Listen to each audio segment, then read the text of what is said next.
Ugly divorces, runaway daughters, and a nasty feud with a powerful leader. Rosie O'Donnell may have made millions making people laugh, but her messy personal life is no joke. In August 2015, O'Donnell took to social media to declare that her teenage daughter, Chelsea, hadn't been seen in 7 days. O'Donnell claimed the 17-year-old had fled with her therapy dog from their home in Nyack, New York, without any information on where she was going. Thankfully, Chelsea was soon found, but the situation only became more complicated. The youngster was discovered at the home of Stephen Shearer, a 25-year-old with an alleged heroin problem, who was then arrested on charges of endangering a child's welfare and distributing obscenities to a minor. Cindy Berger, a spokesperson for Rosie, claimed that the ordeal had occurred because Chelsea had stopped taking her medication. She said, "Chelsea, like millions of people, lives with mental illness. It has been a difficult road for Chelsea and her family, and they just want her back safe." Sadly, this wouldn't be the end of all the drama. In November 2024, O'Donnell confirmed in an Instagram post that Chelsea had been arrested for the third time in as many months. Chelsea's run of legal woes began in September, when she was arrested by Marionette County Police on charges that included child neglect, after her 11-month-old was discovered in a filthy, drug-filled home. 2 months later, she was hit with 5 further felony counts in the same area, including bail jumping. In between, she got in trouble with Oconto County officials for several offenses, including resisting an officer. Chelsea was later sentenced to 6 years of probation. By 2025, O'Donnell was facing even more drama involving Chelsea, only this time, she instigated it by reportedly changing her will to exclude her daughter. In retaliation, Chelsea filed a petition to change her surname from O'Donnell to Newens, the maiden name of her birth mother. Despite the obvious tension between the pair, O'Donnell claims that she is still immensely proud of Chelsea. After much tabloid speculation, Rosie O'Donnell confirmed in 2002 that she was a gay woman. But instead of coming out in a carefully planned magazine interview, the star decided to blurt out the news live on stage at a comedy club. She told a crowd at Caroline's on Broadway, "I don't know why people make such a big deal about the gay thing. People are confused. They're shocked. Like this is a big revelation to somebody." There wasn't one person in my life who didn't know this. Like, were you surprised at that news? No. Several decades later, O'Donnell told Red Table Talk, the Estefans, that by making her announcement so soon after the September 11th attacks, the news barely made a blip on the radar. And I'm like, I'm gay. Listen, 9/11 happened. I'm gay. I'm telling you all I'm gay. Love, money, green cards. There are many reasons why couples walk down the aisle together. In 2004, O'Donnell added another to the list when she married Kelly Carpenter, politics. Yes, the pair decided to say "I do" in San Francisco in a protest against then-President George W. Bush's support for the federal marriage amendment. Her wedding occurred just 2 weeks after the authorization of same-sex marriage licenses by the city's then-mayor Gavin Newsom. O'Donnell said at the ceremony, "We were both inspired to come here after the sitting president made the vile and hateful comments he made."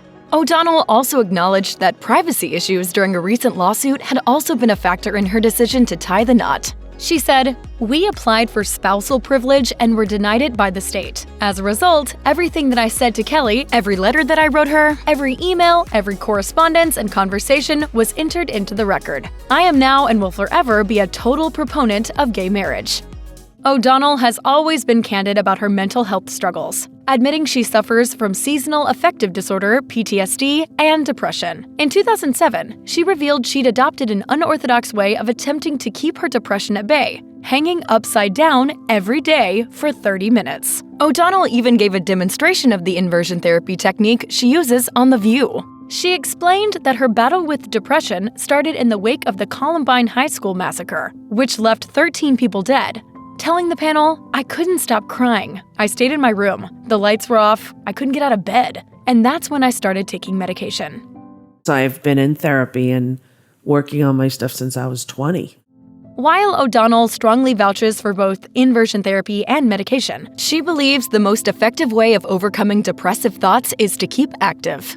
Just 3 years after walking down the aisle together, O'Donnell and Kelly Carpenter went their separate ways. And just as their nuptials had been based on an unorthodox reason, so had their split. In a 2010 interview with Oprah, O'Donnell revealed that a certain racket sport was partly to blame. She recalled how Carpenter was insistent on joining their local country club with their 4 children to play tennis. It was the type of establishment that O'Donnell had previously avoided. She said, "I tried. They made an exception for a gay family, and we joined. It was a big thing. They let in a gay family. Woo! So I showed up to play with her, and somebody comes out and says, 'You can't play unless you have tennis whites.'" O'Donnell also spoke about how hard it had been to admit her and Carpenter's relationship had come to an end. She called it humbling and humiliating, and said, "In the O'Donnell family, no one had ever been divorced." Of course, the pair had only been legally wed for 6 months. Just like thousands of other same-sex couples, their marriage certificate was voided in August 2004 by the California Supreme Court. O'Donnell experienced a major health scare in 2012 when she discovered she'd suffered a heart attack. In a candid blog post, she admitted that she was lucky to be here after becoming ill at her New York home. In fact, if she hadn't Googled her symptoms, things could have been very different. O'Donnell explained that after days of feeling feverish, nauseous, and achy, she searched online for the signs of a heart attack. The following day, she headed to a cardiologist who found an artery that was blocked all but 1%. O'Donnell, who'd suffered an attack described as a widowmaker, was subsequently fitted with a stent. When your heart actually protests and says, "Hey, pay attention, I'm not doing this anymore," you really do have to make a sharp turn. In 2012, O'Donnell walked down the aisle for a second time to Michelle Rounds, an IT staffing recruiter in New York. Sadly, it didn't prove to be second-time lucky. Just 3 years later, the couple headed for divorce court and soon became embroiled in a bitter custody battle over their adopted daughter, Dakota. Right now, she's got 24/7 nannies over there at Rosie's house. I don't want my child to have a 24/7 nanny. In response to Round's accusation, O'Donnell argued that such talk was a desperate attempt to exploit their child for Rounds' own personal benefit. The situation became even more tragic in 2017, when Rounds took her own life at her Florida home. She was just 46. In a statement given to USA Today shortly after the news of her ex-wife's death, O'Donnell wrote, "I am saddened to hear about this terrible tragedy. Mental illness is a very serious issue affecting many families. My thoughts and prayers go out to Michelle's family, her wife Krista, and their child." O'Donnell once again made headlines for her eventful love life in 2017 when she began dating Elizabeth Rooney, a boxer and Army veteran 23 years her junior. By the end of the following year, the couple were engaged. O'Donnell admitted to People magazine, "I keep telling her I'm too old for her, but she doesn't seem to care. She's like, I was in the Army. I put my life on the line every day. You think I don't know who I want to date?" I'm like, all right, I guess that's true. She has a lot of good points. But before O'Donnell could make Rooney wife number 3, the pair split. In November 2019, Radar Online noted that all the posts regarding their engagement had been removed from O'Donnell's Instagram page.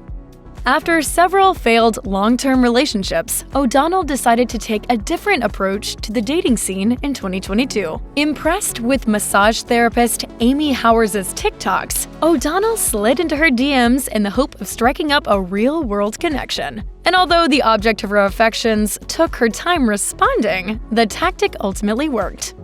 And every time I saw her, I would smile. I'm like, this woman is like perfect. Look at, she's so happy and enthusiastic. Howard was flattered by the attention and eventually sent a video, which led to a physical meeting. Soon after, things between the pair got even more serious.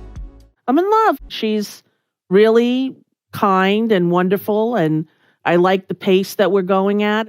The interview appeared to jinx things, though. Just a month later, the couple went their separate ways. Here's a celebrity friendship that no one could have ever possibly imagined. In 2025, O'Donnell revealed to the New York Times that she'd developed a close platonic relationship with Lyle Menendez. The star had previously spoken up in defense of Lyle and his brother Eric, both of whom were found guilty of the 1989 first-degree murder of their parents. While appearing on Larry King Live in 1996, O'Donnell argued that the siblings had simply acted in self-defense. In 2022, after further expressing her support on TikTok, Lyle's former wife, Rebecca Sneed, arranged a phone meeting between the pair, which lasted 4 hours. O'Donnell explained how they kept their connection going, saying, He started calling me on a regular basis from the tablet phone thing they have. He would tell me about his life, what he's been doing in prison, and for the first time in my life, I felt safe enough to trust and be vulnerable and love a straight man. He will never be president. No one could accuse O'Donnell of failing to put her money where her mouth is. While many celebrities vowed to flee America once Donald Trump became president, only to go back on their word once it happened, O'Donnell really did leave the US. In 2025, she relocated to Ireland. So there was no option. It's not like people said, why didn't you go to Italy or France? I'm like, because I'm Irish.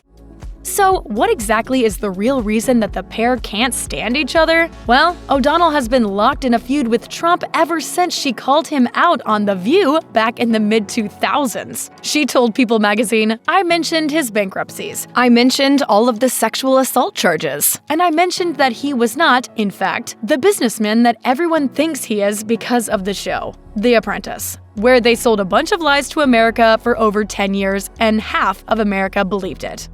Although she's denied ever being an alcoholic, O'Donnell has vowed to give up drinking on several occasions. In 2008, for example, she revealed on her blog that she'd quit alcohol entirely. She admitted that even though she didn't find abstinence easy, she did ultimately feel better, but that no alcohol rule didn't last long. In 2025, O'Donnell revealed that she had been drinking too much during Trump's first stint in the White House. Do you know you have Rosie O'Donnell? Do you know who she is? You're better off not knowing. But upon relocating to Ireland, she decided to once again swear off anything stronger than a lemonade. If you or someone you know needs help with mental health, please contact the crisis text line by texting HOME to 741741. Call the National Alliance on Mental Illness helpline at 1-800-950-NAMI 6264 or visit the National Institute of Mental Health website.